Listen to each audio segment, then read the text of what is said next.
하나님의 말씀은 요한계시록 7장 9절에서 9절 10절 교독하겠습니다. 요한계시록 7장 9절 이 일 후에 내가 보니 각 나라와 족속과 백성과 방언에서 아무도 능히 셀 수 없는 큰 무리가 나와 흰 옷을 입고 손에 종려 가지를 들고 보좌 앞과 어린 양 앞에 서서 큰 소리로 외치이르되 구원하심이 보좌에 앉으신 우리 하나님과 어린 양에게 있도다 하니. 오 하나님 아버지 은혜를 감사합니다. 오늘 요한계시록 7장을 통해서 하나님께서 우리에게 계시하시고자 하는 뜻을 바르게 깨닫도록 성령 하나님 도와주시옵소서. 예수님의 이름으로 감사하며 기도드리옵나이다. 아멘. 자, 7장 9절부터 17절까지는 앞에 나왔던 14만 4천의 이스라엘 각 지파 중에서 인침을 받은 자들 14만 4천과 어떻게 연결이 되는가. 저도 오랫동안 그렇게 생각했어요. 14만 4천 이건 유대인들 가운데 구원받는 자들이고, 그 다음에 9절에 나오면은 이제 이방인 가운데 각 나라와 족속과 백성과 방언에서 아무도 능히 셀 수 없는 큰 무리가 또 등장하니까 이 사람들은 이방인 가운데서 구원을 받은 사람이다. 그렇게 자연스럽게 생각이 되죠. 앞에 나오는 게 유대인 이스라엘 12지파를 가리키니까는 그렇게 생각했는데, 제가 어제 말씀드렸죠. 이 14만 4천은 이스라엘 12지파만 가리키는 것이 아니라 마치 앞에 나왔던 24장로처럼 구약의 이스라엘 12지파와 신약의 예수님의 12사도, 예수님이 제자들 12명만 탁 선택하는 것도 이게 구약과 연속성을 가지고 있는 거예요. 더욱더 이를 확정하는 것은 계시록 21장에 세루살렘 성이 그 성이 12문이 이스라엘 12지파의 이름이 새겨진 것이고, 12기초석은 예수님의 12사도의 이름이 새겨진 기초석이야. 그러니까는 세루살렘 성은 24 구약 이스라엘 12지파, 신약의 예수님의 12사도의 사도로서 구성되어 있는 그와 같은 것이네. 그러니까 신약과 구약을 통칭해서 구원받은 하나님의 백성들 전체를 가리키는 거라고 말씀을 드렸죠. 자, 그러면은 오늘 나오는 본문은 무슨 말이냐. 오늘 나오는 본문은 조금 더 자세히 봐야 돼요. 자세히 보면은 앞에 나왔던 7장 1절에서 8절에 나오던 인침을 맞은 그 이스라엘 14만 4천과 지금 여기 등장하는 것은 장소 자체가 달라요. 장소 자체가 다릅니다. 여기는 어디냐 그러면은 여기는 11절 보시면요, 모든 천사가 등장합니다. 천천만만의 천사가 나오고 보좌 성부 하나님이 계시는 보좌와 장로들, 여기 뭡니까? 4장에 나왔던 24장로, 그 다음에 네 생물, 4장에 하나님 보좌 앞에 있던 그 모든 피조물을 대표하는 네 생물의 이 스랍 천사죠. 그 다음에 보좌 앞에 이들이 엎드려서 하나님께 경배하고 있는 거야. 이게 무슨 장이에요? 여기 4장 그 장면이에요. 4장. 요한이 하나님 보좌 앞에 올라가서 봤던 그 장소야. 그 장소. 지금 이 장소는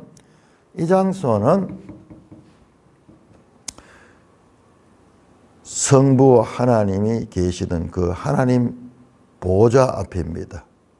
뿐만 아니라 뒤에 나오는 내용을 보시면은 어린 양이 나옵니다. 어린 양 14절에 큰 환란이 나오는 어린 양의 피에 그 옷을 씻겠다. 그러니까 이 장소는 하나님 나라예요. 하나님 나라. 14만 4천이 나왔던 이것은요, 요 단어를 자세히 보면은 유다 지파에서 1만 2천, 로벤 지파에서 1만 2천, 에크, 에서 나오다, 에크. 요게 어제 말씀드렸죠. 구약 성경에 전쟁할 적에 각 지파별로 군인들을 뽑아낼 적에 각 지파마다 그 인구 수가 달라가지고 좀 차이가 나는데, 그건 여기는 동일해. 1만 2천 전체로 했는데, 이 상징적인 거예요. 그래서 14만 4천은 인침을 받은 자들은 이 땅에서 짐승의 인을 받으라고 하는 그들과 싸워서 이겨야 될 전투하는 이 땅의 교회의 모습이에요. 이 땅에서 아직까지 전쟁을 싸워서 이겨야 되는 그와 같은 모습이고, 그 다음에 이 9장 이 일 후에, 그러니까는 이게 시간적인 연속으로만 보기 쉬운데, 메타라는 요 단어는 함께라는 표현이 있어요. 오히려 단어에 우선되는 이 해석은 함께라는 뜻이에요. 여기 뒤에 그 후에 이런 단어는 이 메타라는 단어의 용례에서 조금 후순위 있는 거예요. 그러니까 동시적으로도 될 수가 있어요, 이게. 그리고 그 이후로도 될 수 있는데 장면 자체가 다릅니다. 제가 계시록을 이해하면서 계속 이야기죠. 영화 감독이 영화를 만들 적에 탁 이 장면을 찍다가 갑자기 저 먼 나라에 미국 백악관의 트럼프 대통령을 쫙 비춰줄 수도 있고, 그러니까는 그런 식으로 생각을 해야 돼요. 그냥 우리는 이 땅에 있으니까는 이 땅에서 여기 있으면 여기밖에 못 보고, 같은 시간에는 또 시간의 연속밖에 못 보는 그런 시간과 공간의 제한을 받는 존재라는 거 아니에요. 우리는요, 이게 자유롭고 여기가 다로 생각하는데, 여기에만 조금만 떠나가도 이 대기권 밖에만 올라가도 여기하고 질서가 다릅니다. 만류 인력의 법칙이 여기는 하나의 법칙으로 작용하지만은, 봤잖아요. 우주인들은 저 우주에 가니까 공중에 둥둥 떠다니잖아요. 둥둥 떠다녀요.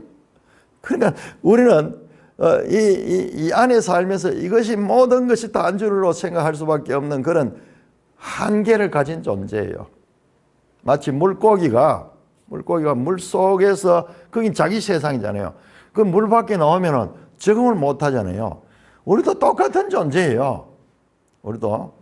근데 우리는 이제 인간들이 우리가 모든 게 중심이다고 우리가 판단하는 것이 모든 것이 다 중심이 되니까는 우리 위에 계신 창조주 하나님의 영역을 인식을 못 하는 거예요. 그래서 계시를 통해서 우리가 닫혀 있는 그와 같은 우리 내 회로를 열어주는 거예요. 여러분, 우리 회로는요, 이 땅의 질서에만 꼭 익숙해 있는데, 이 계시를 통해서 우리의 이 한계를 깨뜨리고 지금 하늘까지 지금 올라가는 거예요. 그래서 저기에는 무시간의 상태, 영원의 상태입니다. 그래서 이후에 그러면 우리처럼 그냥 시간 연속으로만 해석해서는 안 돼요. 저기는 시간이 없는 거예요. 알파와 오메가고 시작과 나중된 영원한 현재. 현재라는 말도 거기에 적용될는지 모르겠어요. 우리 식으로 하면은 그렇게밖에 할 수 없습니다. 자, 그래서 앞에 나오는 1만 2천 인침을 받은 자는 하나님의 임받은 자는 이제 믿음을 가지고 이 땅에 살아가야 될 교회를 전투하는 교회.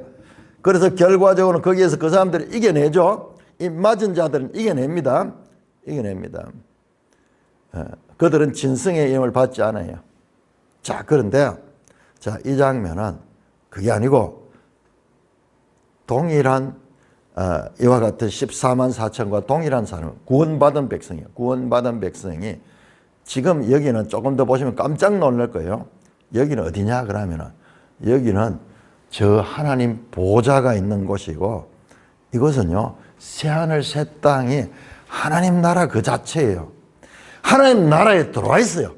하나님 나라에 들어와 있어요. 임맞은 자들은 그 인을 받고 이 땅 가운데서 하나님의 백성다운 삶을 살아야 될 그와 같은 전투하는 교회, 전쟁을 해서 승리해야 될 그 교회를 나타낸다면 9절에서 27절은 이 환경 자체가 완전히 다른 차원이에요. 이거는 저 새하늘 새 땅입니다. 아니 그 어떻게 그렇게 급진적으로 이야기하시나 저도 충격을 받았어요. 이 말씀을 연구하면서 충격을 받았어요. 한번 확인해 보겠습니다. 자, 그렇습니다. 자, 그래서 앞에 나와서 유대인 나와서는 건 그 다음에 9절에 나오는 각 나라와 족속과 백성과 방언, 그러니까 주로 이런 표현은 온 세상 나라를 이야기할 적에 특히 이방 나라들을 이야기할 적에 흔히 쓰는 표현이기 때문에 앞에는 유대인 구원받은 백성, 그 다음에 뒤에는 이방인 가운데 구원받은 백성으로 생각하기 쉬운데 그게 아니에요. 흔히들 그렇게 이야기하죠. 어떤 사람들이 이것을 그 유대인들 14만 4천 구원을 받고 그 다음에 나머지 헤아릴 수 없는 많은 그 이와 같은 흰옷 입은 백성들은 이방인 가운데 구원받은 백성이라. 왜냐 그러면 앞에 유대인이 나왔으니까는 당연히 이방인 구원받은 처럼 생각하게 되는데 이거는 그런 차원이 아니고 14만 4천이 포함되는 구원받은 백성들 전체가 어디에 하나님의 보좌 앞에 나가 있는 상태입니다. 자, 한번 볼까요? 어마어마한 내용입니다. 이 큰 무리, 아무도 능히 셀 수 없는 큰 무리. 그러니 14만 4천은 구원받은 백성들 전체를 나타내는 완벽한 그와 같은 수라 그러면은 상징적인 수였다면 여기는 어마어마한 큰 무리입니다. 헤아릴 수 없는 그와 같은 큰 무리가 구원을 받는다. 그러니까 구원받는 자는 14만 4천밖에 안 된다 하면서 진짜 문자적으로 14만 4천을 가지고 그렇게 여기에 돌아야지 구원받는다. 그런 식으로 이단 사이비 종교에서 그런 주장을 하는 사람들이 많이 있어요. 다른 차원입니다.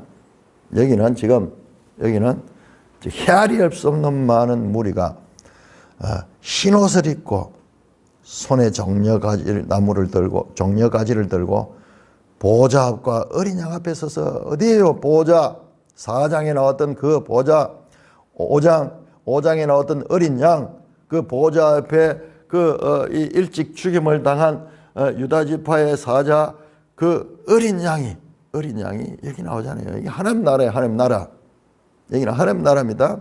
그러니까 우리가 4장, 5장을 제대로 공부를 해야지 여기가 지금 어디라는 것을 명확히 알 수 있어요. 여기는 지금 하나님 나라입니다. 그 나라에 지금 헤아릴 수 없는 큰 무리가 흰옷을 입고 그 자리에 돌았는 거예요. 여러분 이거 보세요. 자, 우리 6장 한번 가봅시다. 6장에서 좀 이상했던 게 다섯째 인을 뗄 때 넷째 인까지는 전부 재앙이 나왔고 여섯째 인도 재앙이 나오는데 다섯째 인을 뗄 때에는 선교자들이 제단 아래서 하나님께 호소했죠. 하나님의 말씀과 9절 6장 하나님의 말씀과 그들이 가진 증거로 말미암아 죽임을 당한 영혼들이 제단 아래에서 큰 소리로 대 거룩하고 참되신 대주여 땅에 거하는 자들을 심판하여 우리 피를 갚아주지 아니하시기를 어느 때까지 하시려 하나이까. 그들이 예, 땅에 거하는 자들에게 피를 흘려 순교를 당한 자들이요. 그래서 그들이 원한으로 하나님 앞에 우리의 원한을 갚아주소서 그렇게 호소하는 거예요. 자, 그때 11절에 보니까는 각각 그들에게 흰 두루마리 흰옷을 주시니 흰옷 이러시되 아직 잠시 동안 시되 그들의 동무 종들과 형제들도 자기처럼 죽임을 당하여 그 수가 차기까지 아직까지는 아니고 그 수가 차기까지 흰옷을 입고 주면서 쉬고 있거라 쉬고 있거라. 이제 때가 되면은 모든 이 원한을 하나님께서 갚아줄 것이다. 여러분, 이들이 흰옷 입은 자들이잖아요. 이들을 포함해서 큰 머리가 흰옷을 입고 흰옷은 앞에서 나왔죠. 7 교회를 이야기할 때에 흰옷은 구원의 상징이에요. 구원의 상징. 저 라오디게 교회께 말했죠. 흰옷을 사서 입어라. 흰옷은 이 더러운 옷은 죄로 오염된 죄인들을 가리키고 흰옷은 죄 씻음을 받아 거룩하신 하나님 앞에 나아갈 수 있는 새로운 피조물이 된 상태를 나타냅니다. 그래서 흰옷을 입고 손에 종려 가지를 들고, 자, 매일 성경 주석에 보니까는 흰옷과 종려 나무 가지에 대해서 주석을 했는데, 흰옷은 승리를 축하하기 위해 입는 복장이며 종려 가지는 전쟁에서 돌아온 그 군대를 환영할 때 쓰는 도구다. 전쟁에서 이기고 돌아온 자들에게 환영할 때 쓰는 도구다. 뭐 이 말도 뭐 틀린 말은 아닐 것입니다. 자, 그런데 이 흰옷은 앞에 나왔듯이 그 이기는 자들이 받는 옷이에요. 그리고 앞에 나왔던 6장에 나왔던 그 5째 인을 뗄 때 순교한 자들이 받았던 흰 두루마기도 흰옷이죠. 자, 그리고요, 종려나무 가지. 그러니까 이 지금 주석은 이 앞에 14만 4천은 전쟁에 나가는 자들, 그리고 여기에 나오는 이 종려 가지를 주면서 전쟁에서 승리한 자들, 그런 식으로 이 둘을 이제 같은 선상에서 지금 놓고 이야기하고자 하는데 부족한 설명입니다. 자, 종려 가지는요, 종려 가지는 뭐냐 그러면은, 자, 우리 레위기 24장을 한번 볼까요? 레위기 23장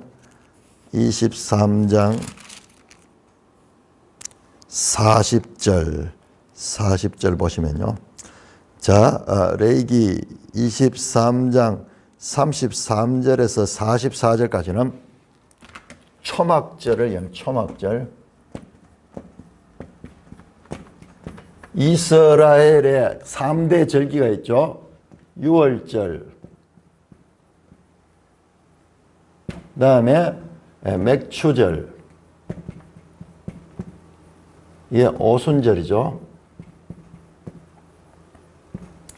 그 다음에 이제 초막절.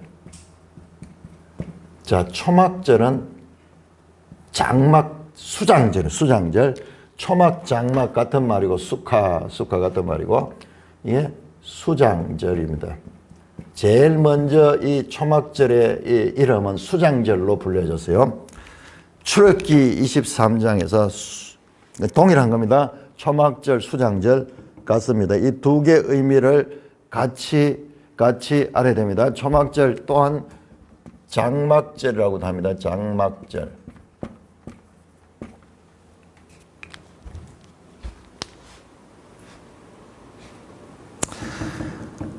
자, 이 초막절을 이야기하면서 초막절은 7째 달 15날 초막절이다. 그러면서 초막절은 큰 성회입니다. 성회인데 40절 보세요. 그 첫날, 초막절 첫날에 너희가 아름다운 나무 실과와 종려나무 가지와 무성한 나무 가지와 신의 버너를 취하여 너희 하나님 여호와 앞에 이레 동안 절구하라. 이 가지를 흔들면서 그렇게 하나님 앞에서 절구하는, 그러니까 이 종려 나무 가지는요, 예수님이 예루살렘 입성할 때도 종려나무 가지를 흔들었죠. 이와 같은 절기와 연관입니다. 자, 오늘 제가 이따가 나중에 말씀드릴 텐데 이 9절에서 17절은 초막절 절기와 연관이 된, 초막절은 이스라엘 절기 가운데 가장 마지막 절기예요. 마지막 절기, 초막절과 연관이 있다. 그래서 우리 매일 성경에 나오는 이 해석은 부족한 해석입니다. 이게 초막절 절기가 여기 나와요. 절기가 나옵니다. 어디에 나오는가 한번 나중에 본문을 통해서 알아보겠습니다. 그래서 어디서 보좌 앞과 어린 양 앞에 서서 종려가지를 흔들잖아요. 여호와 앞에서 종려가지를 취해서 절거하라 이거 흔들면서 나왔던 그 초막절 절기를 지금 지키는 내용입니다. 자, 그러자 그 앞에 서서 어린 양 앞에 보좌 앞과 성부 하나님과 어린 양 성자 예수님 앞에 서서 큰 무리가, 아무도 능히 셀 수 없는 큰 무리가, 그러니까 구원받는 백성들은 헤아릴 수 없이 많은 그와 같은 사람이다. 14만 4천 명만 구원받는 게 아니라 14만 4천이 포함된 헤아릴 수 없는 많은 무리. 여러분 성경 바로 눈앞에 이걸 두고도 14만 4천만이 구원을 받는다고 그런 거짓 속임으로 사람들을 미혹하고, 그래서 그들에게 이와 같은 이 14만 4천에만 들어가야 된다고, 그들만 구원받는다고 이렇게 사람들을 미혹하고 속여서 그 이단 종교가 그 활개를 치고 있죠. 그 바로 뒤에 나오잖아요. 아무도 능히 셀 수 없는 큰 무리가 구원받습니다. 구원받습니다. 얼마나 많겠어요. 왜냐 그러면은 이거는 마지막 시대 사람만 받는 게 아니라 역사상 있어왔던 모든 인류 가운데서 구원받는 사람들이 나오니까는 그 어떻게 헤아릴 수 있겠어요.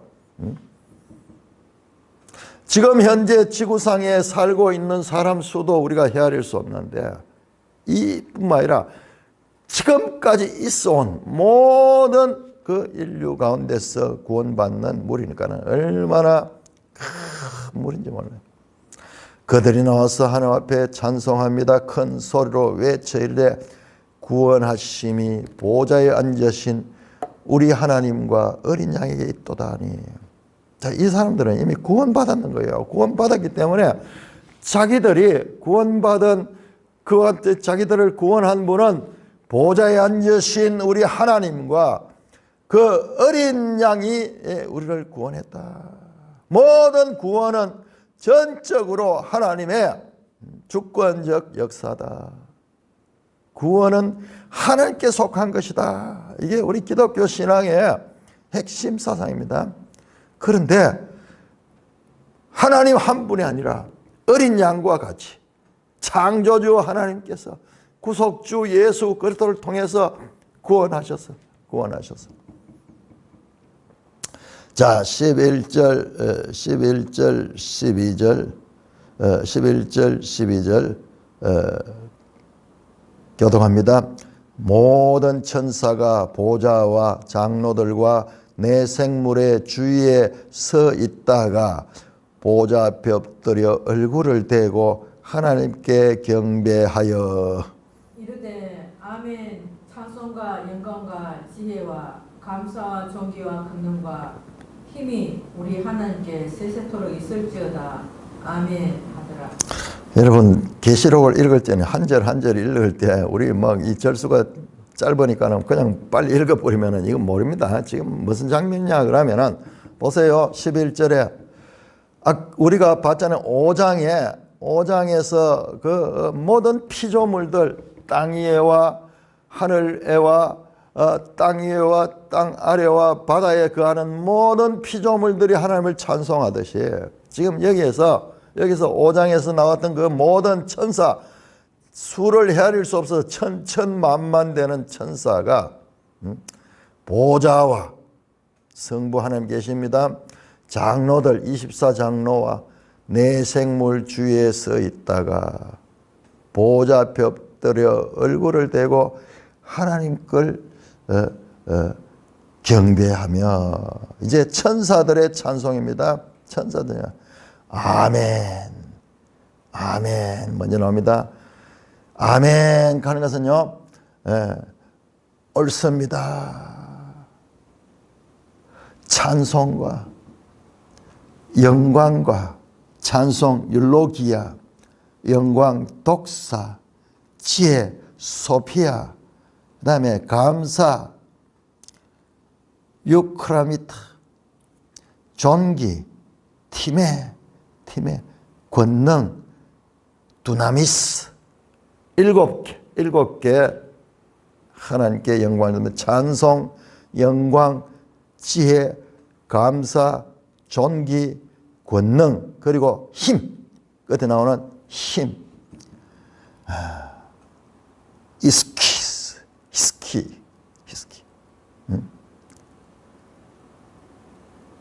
그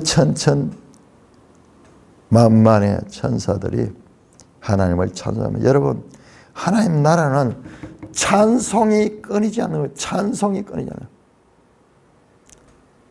헤아릴 수 없는 그 구원받은 흰옷 입은 그 무리들이 하나님을 찬송하고, 그리고 천천만만의 천사도 이 하나님을 찬송합니다. 완벽한 찬송입니다. 찬송과 영광과 지혜와 감사와 존귀와 권능과 힘이 우리 하나님께 세세토록 있을지어다. 아멘. 이 찬송의 주제가 전부 하나님이야.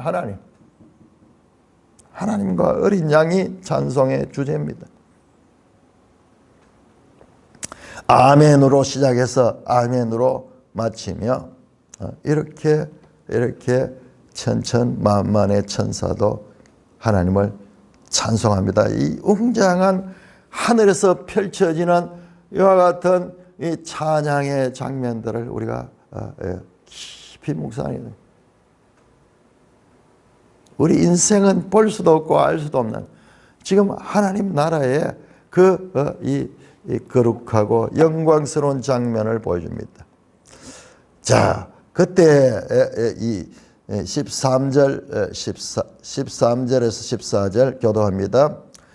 장로 중 하나가 응답하여 나에게 이르되 이 흰옷 입은 자는 누구며 또 어디에서 왔느냐. 14. 내가 말하기를 내 주여 당신이 아시나이다 하니 그가 나에게 이르되 이는 큰 환난에서 나오는 자들인데 어린 양의 피에 그 옷을 씻어 희게 하였느니라. 자, 여러분 보시죠. 그래서 장로 중 하나가, 지금 요한이 지금 이 영광스러운 장면을 보고 있잖아요. 그러니까 이 장로니까 24장로 중에 한 분인 것 같아. 24장로 중에 한 분이 요한에게 묻습니다. 그런데 우리 번역이 너무 아쉬워요. 장로 중 하나가 응답하여 나에게, 응답이 아니라 질문이 있어야지 응답을 하지. 그 장로 중 하나가, 여러분 이 장로 중 하나가 앞에서도 나왔어요. 5장 5절에 보시면은 5장 5절 장로 중에 한 사람이 내게 말하되 울지 마라. 요한이 울고 있을 때 요한에게 말을 걸면서 울지 마라. 유다 지파의 사자 다윗의 뿌리가 이겼다 했던 그 장로일 수 있어요. 그 장로일 수도 있어요. 이 장로는 요한과 대화하는 그 장로예요. 그 장로 중에 또 한 사람이 하나가 지금, 그러니까는 이 장면이 저 4장 5장에 봤던 그 보좌, 어린 양과 그 하나님 보좌 앞에 지금 장면이요. 보좌 앞에. 그러니까 여기 셀 수 없는 흰무리들도 그 하나님 보좌 앞에 지금 와서 있는 거예요.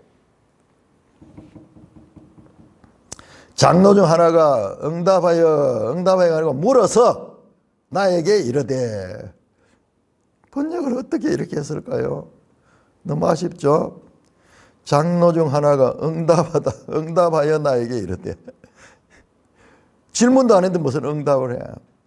자, 물어서 나에게 묻되 이 흰옷 입은 자는 누구며 또 어디에서 왔느냐. 질문하잖아요. 장로 중에 한 사람이. 이 사람이 누구냐?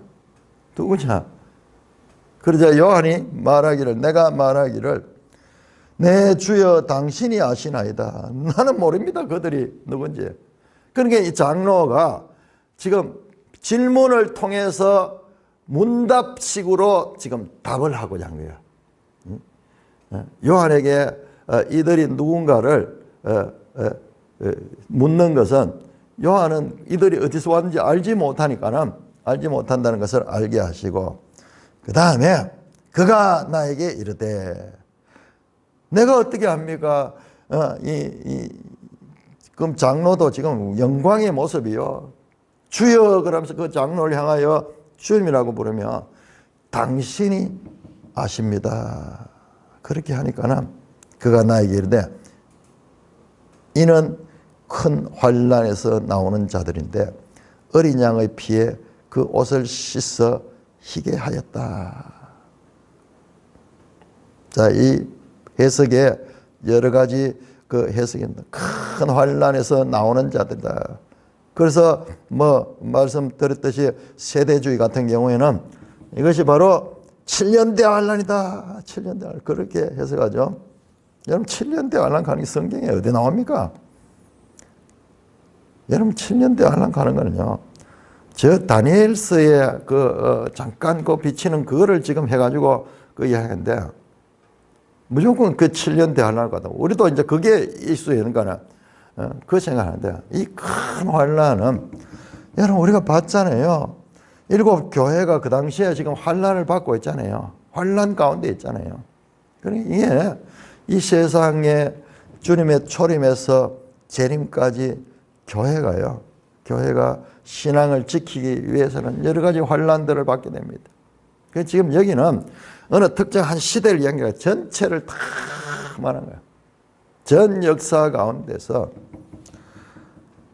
큰 환난을 당했지만은 그 가운데서 나온 자인데 어떻게 그들이 나올 수 있느냐? 어린 양의 피에 그 옷을 씻어 희게 하였다. 어린 양의 피에 그 옷을 씻어 희게 한 자다. 이들이 입고 있는 흰 옷은 여러분 아까 매일성경은 승리를 축하하여 입는 복장이다 그 이야기 했잖아요. 그거는 아주 부족한 해석이에요. 이거는 뭐냐?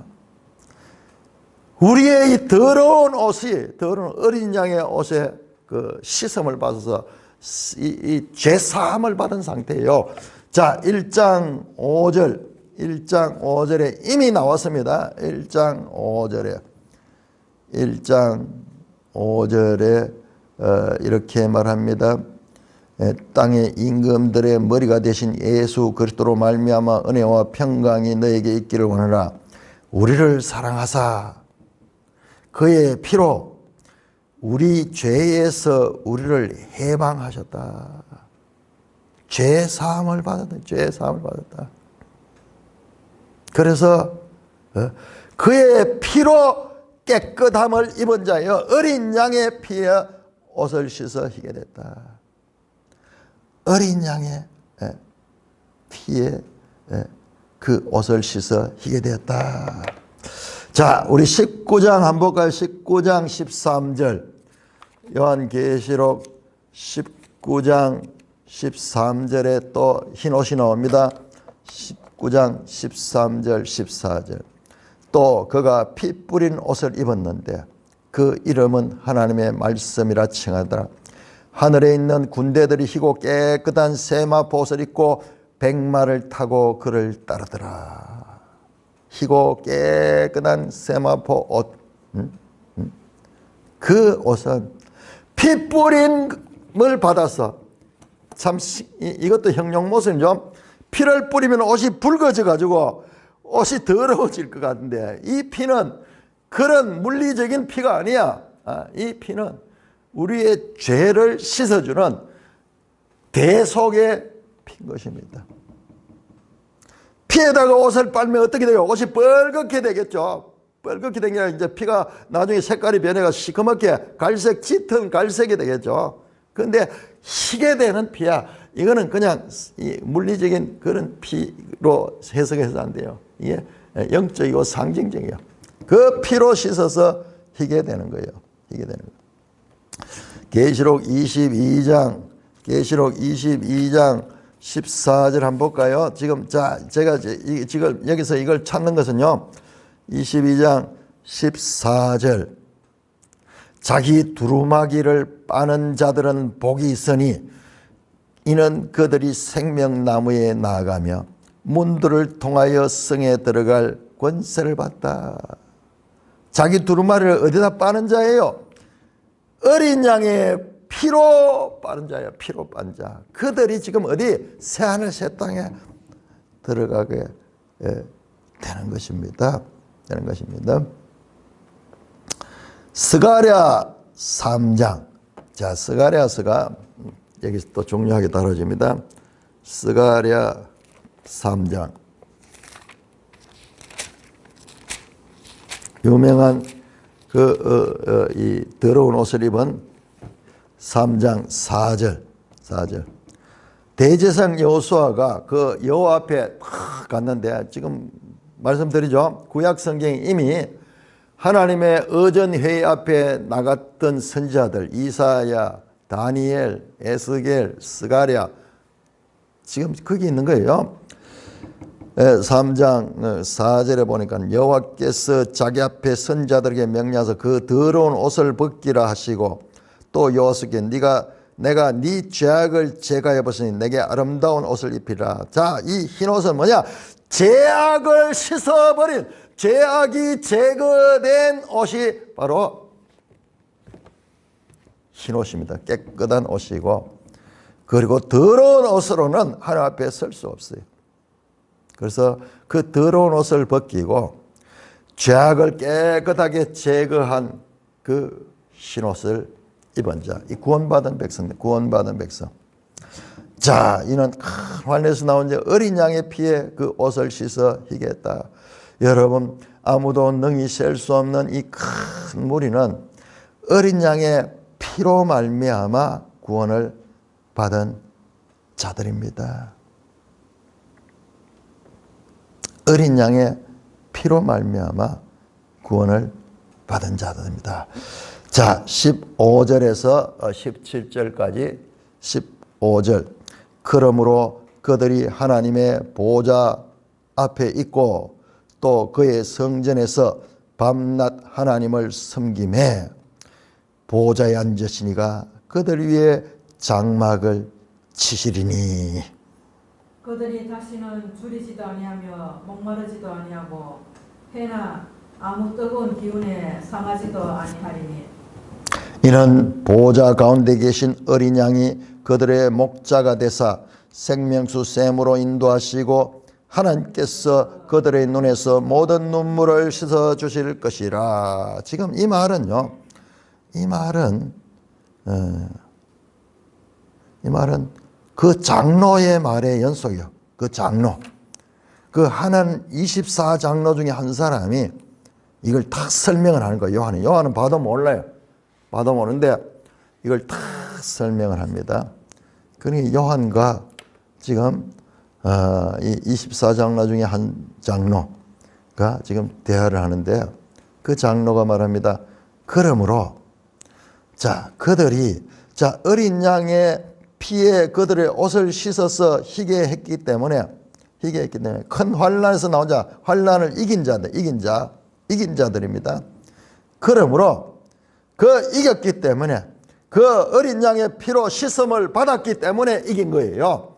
그 어린 양의 피로 희게 되었기 때문에 그러므로 앞에 연결해서 13절 14절의 결과가 지금 그러므로입니다. 그러므로 그들이 하나님 보좌에 앉겠다. 보좌 앞에 있겠다. 그들은 지금 하나님 보좌 앞에 와 있는 거예요.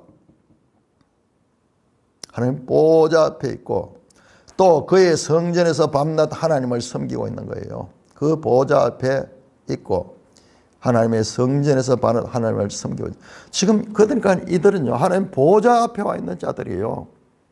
하나님 나라의 그 통치의 그 중심에 지금 이들이 참여하고 있는 거예요. 그 전에서 4장 5장에서는 거기에 내 생물과 24장로와 그리고 천천만만의 천사들만 있었는데 거기에 성도들이 지금 참여하고 헤아릴 수 없이 많은 성도들이 어린 양의 피에 그 옷을 씻어 희게함을 입은 자들이.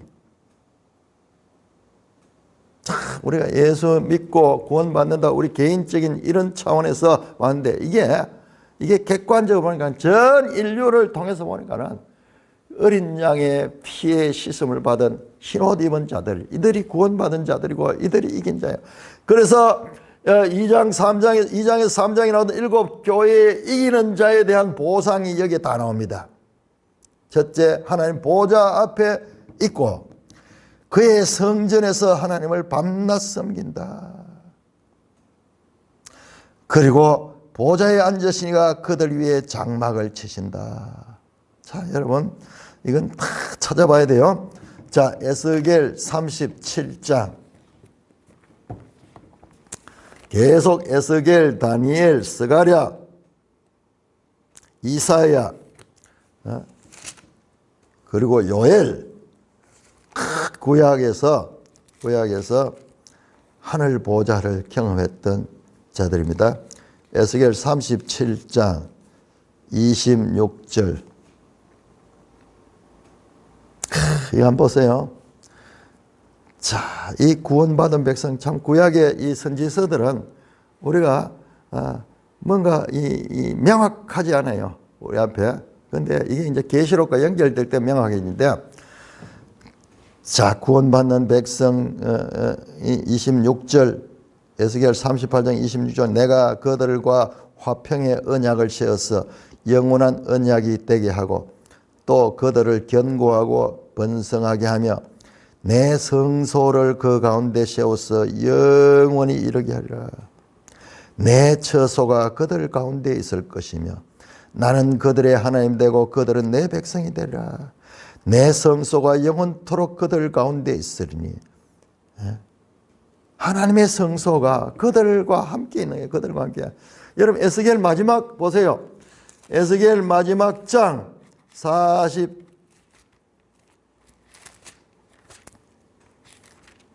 48장이죠. 48장 마지막 장 마지막 절이 뭡니까? 그 성읍의 이름은 여호와 삼마라. 여호와 삼마. 여호와께서 거기에 계신다. 여러분 이 성전은요. 궁극적으로는 그 백성과 함께 하는 거죠. 함께. 그들 가운데 처소가 있는 거예요. 자, 우리 신약의 성도들은 성전입니다. 성령이 그들 가운데, 그들 내면에 심령 가운데 임함으로 이 성전이 된 상태예요. 성전이 된 상태예요. 이게 궁극적인 성전이 추구하는 것도 이와 같이 하나님과 그 백성이 하나 되는 것이 성전입니다. 성전입니다. 자, 계시록 21장 3절 한번 볼까요? 요한 계시록 21장 지금 계속 계시록 21장 22장이 찾아집니다. 이게 뭡니까? 21장 22장은 새 예루살렘이 새 하늘 새 땅입니다. 자, 여러분 21장 3절 볼까요? 내가 들으니 보좌에서 큰 음성이 나서 이르되 보라 하나님의 장막이 사람들과 함께 있음에 하나님이 그들과 함께 계시리니 그들은 하나님의 백성이 되고 하나님은 친히 그들과 함께 계셔서 지금 이 장면이잖아요. 21장 3절 새하늘 새 땅의 장면인데 지금 이 장면이 7장 15절이 바로 이 장면이잖아요. 보좌에 앉으신 하나님이 그들 위에 장막을 치고 그리고 흰옷 입은 헤아릴 수 없는 큰 구원받은 무리들이 그와 함께 하시고 있잖아요. 그들은 하나님의 백성이 되고 하나님은 친히 그들과 함께 계시는 새하늘 새 땅에 그 치가 지금 여기에 7장에 흰옷 입은 헤아릴 수 없이 많은 무리가 지금 이 상태에 도달해가 있는 것입니다. 있는 것입니다. 자, 근데 그의 성전, 하나님 나라 21장 22절 볼까요? 21장 22절, 21장 22절. 자, 새 예루살렘 성 안에는 내가 성전을 보지 못하였으니 이는 주 하나님 곧 전능하시니와 및 어린 양이 성전이라. 성전이 없어. 지금 보세요. 이 7장 15절에 그의 성전에서 밤낮 하나님 성기와 보좌에 앉으시니가 그들 위에죠. 이 성전은 건물 성전이 아니에요. 하나님과 지금 하나님이 우리로서는 형용할 수 없는 거예요. 하나님의 장막이 그들 위에 쳐져 있는 거예요. 쳐져 있는 거예요. 자, 여러분, 이 장막이 바로 이 장막절 나타나는 초막절, 장막절, 요거에 수카,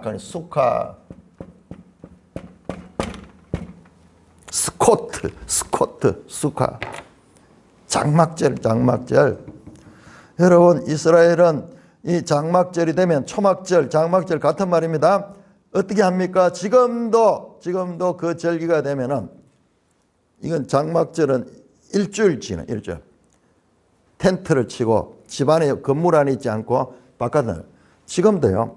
그러면 아파트에 있는 사람들은 어떻게 하나? 아파트 그 베란다에다가 치기도 하고 옥상에다 치기도 하고 그런 식으로 해서 이 절기를 지키는데 여러분 이 초막절 절기, 장막절 절기가 가지는 의미는 이게 마지막 절기거든요. 마지막 절.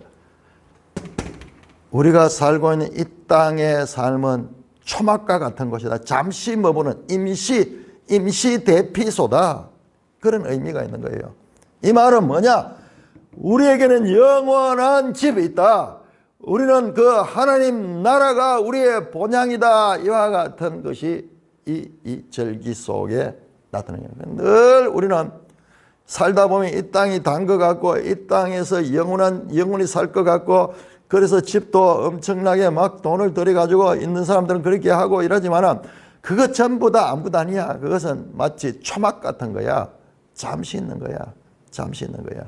그러면 진정한 우리의 이 본향은 하나님 나라에 있다라는 것을 나타냅니다. 뿐만 아니라 이 초막절은 수장절이에요. 수장절. 여러분 제가 찾아보니까요. 이 수장절이라는 이름이 제일 먼저 사용됐어요. 출애굽기 23장 16절. 거기서 수장절을 지키라. 거기에는 초막절하고 수장절. 초막절하고 말한 건 레위기, 신명기, 그 다음에 그 후대에서 그렇게 불렸어요. 자, 왜 이 수장절이 중요하냐? 그러면 이 수장절은요, 이 1년 모든 농사를 마치고 추수한 그 알곡들을 창고에 드리는 거예요. 예수님의 그 씨 뿌리는 비유 가운데 나오죠. 마태복음 13장에 나오죠. 자, 알곡과 가라지를 구분하는 거예요. 마지막에. 이 땅에서는 알곡과 가라지가 같이 있습니다. 같이 있는데 최종적으로 추수 때는 알곡과 가라지를 구분. 알곡은 창고에 드리고 가라지는 불태웁니다. 이게 뭐냐? 최후의 심판이에요. 최후의 심판. 그 수장들, 이 지금 헤아릴 수 없이 많은 이 무리들은 바로 이 알곡들이 창고에 들이 하나님 나라 그 창고에 지금 들여지고 그 하나님 나라로 입성했던 그와 같은 것을 나타내는 것입니다.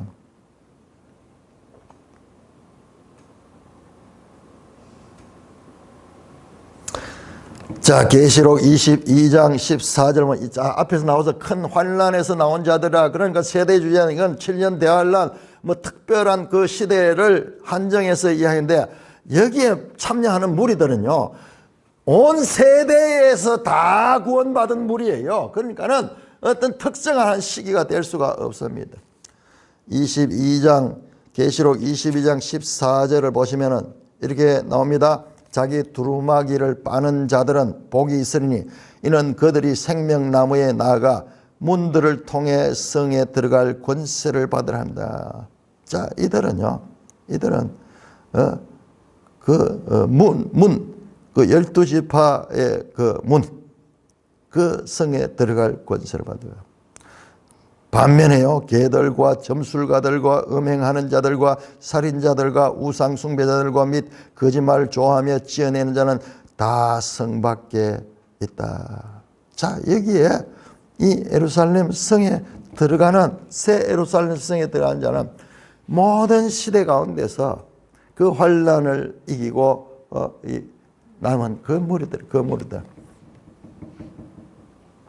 여러분, 이걸 갖다가 7년 대환란 또는 종말기에 나타나는 그 한시적인 그런 것으로 해석해 버리면, 그럼 그 나머지는 어떻게 돼요? 나머지는 어떻게 돼요? 그들과는 아무 상관없는 말씀이 되잖아요. 사단의 해석입니다.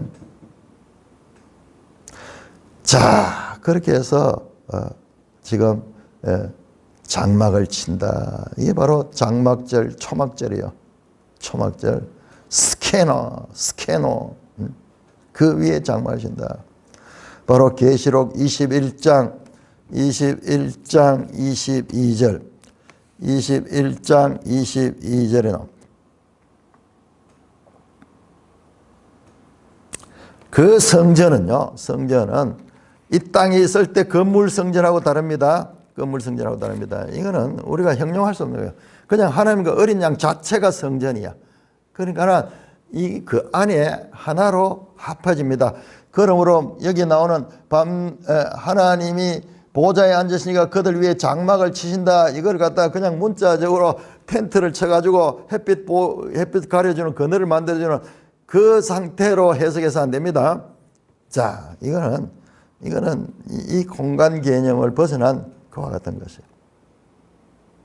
여러분, 이 장막은 특별히 이스라엘 사람들이 있어가지고는 이것이 생활에 아주 밀착된 그것이에요. 광야 같은 데서 이 그늘이 있으면 이 그늘이 사는 곳이에요. 그늘이 없으면은 그 해에 상하게 됩니다. 결과 보세요. 16절에 그들이 다시는 줄이지도 아니하고 목마르지도 아니하며 해나 아무 뜨거운 기온에 상하지도 않아. 이게 전부 그들이 왜 목마르지 않습니까? 계시록 22장 17절에 보니까는 이렇게 말씀합니다. 성령과 신부가 오라 하시는도다. 듣는 자도 오라 할 것이요 목마른 자도 올 것이요 원하는 자는 값없이 와서 생명수를 받으라. 누구든지 와서 생명수를 먹을 수 있기 때문에 다시는 목마르지 않습니다. 여러분, 거기 표현된 16절은 다시는 줄이다 아니라 다시 no more.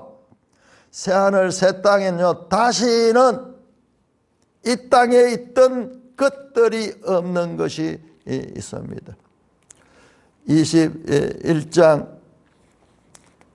계시록 21장 4절 보시면은 모든 눈물을 그 눈에서 닦아주니 다시는 사망이 없고 애통하는 것이나 곡하는 것이나 아픈 것이 다시 있지 아니하다. 여기도 마찬가지예요. 16절에 요한계시록 7장 16절에 다시 줄이지 아니하고 목마르지 하며 해나 아무 뜨거운 기운에 상하지 아니한 것입니다. 이것은 새 예루살렘의 상황이에요. 왜 그런가? 17절에 이는 보좌 가운데 계신 어린 양이 그들의 목자가 되셔 생명수 샘으로 인도하신다. 여러분, 계시록 22장 1절 21장 6절부터 볼까요? 6절. 내가 생명수 생물을 목마른 자에게 값없이 줄 것이다. 이것은 생명수 샘이 있는 곳이 새하늘 새 땅은 22장 1절 그가 수정같이 맑은 생명수 강을 내게 보이니 하나님과 및 어린 양의 보호자로부터 길 가운데로 생명수가 흐르고 생명나무가 그 좌우로 그렇게 철마다 열매를 맺고 만국을 치료하는 그 결과 5절에 보니까는 다시는 밤이 없고 등불과 햇빛이 쓸데없는 이 땅의 질서와 다른 차원에 다시는 없는, 이 땅에 있던 것들이 다시는 없는, 사망도 없어지고 애통도 없어지고 목마름도 없어지고 고통도 없어지고 새로운 차원의 그 나라입니다. 생명수 샘으로 인도하니까는 그 생명수 샘의 이 나무 잎사귀는 만국을 칠한 거야.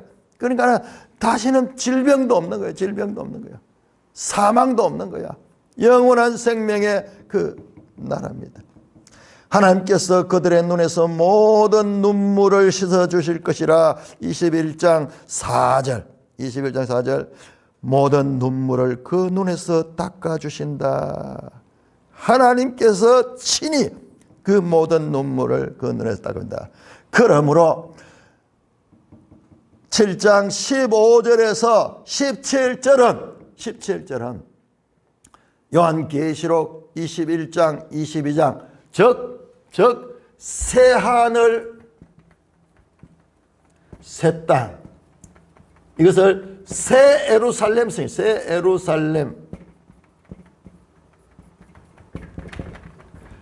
예루살렘 성. 지금 요한계시록 7장 15에서 17절에 흰옷을 입은 셀 수 없는 많은 무리는 이미 새하늘 새 땅 새 예루살렘 성에 입성한 무리입니다. 입성한 무리야. 그러므로 우리가 계시록을 해석하는 데 있어 가지고 새하늘 새 땅은 저 끝에 있으니까 이런 모든 과정을 거쳐 가지고 이제 그것이 나오는구나 이렇게 흔히 생각하기 쉬운데 아니에요. 우리 앞에서도 나왔습니다. 2장 3장 7 교회에 주는 말씀 가운데 이기는 자들이 얻는 보상이 전부 21장 22장 바로 이 장에 있어요. 21장 22장 여기에 것들을 보상을 받아요. 지금 여기에 나오는 헤아릴 수 없는 흰옷을 입은 큰 무리들도 바로 이미 새하늘 새 땅에 들어가 있다. 자, 그렇다면 우리가 앞으로 나올 내용들, 자, 지금 이게 6째 인을 떼고 나왔던 이 막간의 장면이죠. 자, 이제 8장에 들어가면 다시 나팔 나오는데 거기도 마찬가지로 이와 같은 구조. 모든 과정을 거쳐서 저 새하늘 새 땅이 나오는 것이 아니라 새하늘 새 땅이 나올 것이고 최후의 심판도요. 여러분 6장 6째 나팔 때 이미 뭐냐? 바로 이 직전에 어떤 게 나오냐? 이 땅에 대한 심판이 나와요. 이 땅이 최후의 심판을 받는 장면이 바로 6째 인을 뗀 장면이 제가 말씀드렸잖아요. 이 세상의 종말을 나타내는 상태다. 그러니까는 지금 이것은 이런 구조로 계속 동시문을 그리며 반복적으로 나타나게 될 것입니다.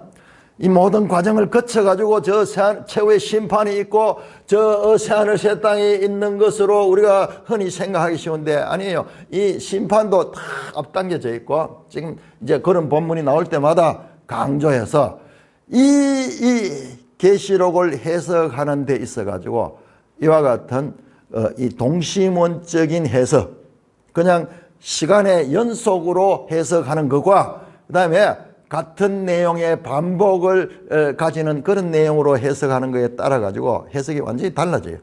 그래서 우리는 여기서 이미 저 새하늘 새 땅이 7장에 지금 들어와 있는 것을 봤고 이미 앞에서 2장 3장의 7교회 이기는 자들 앞에도 이미 새하늘 새 땅에 들어온 것을 보았습니다.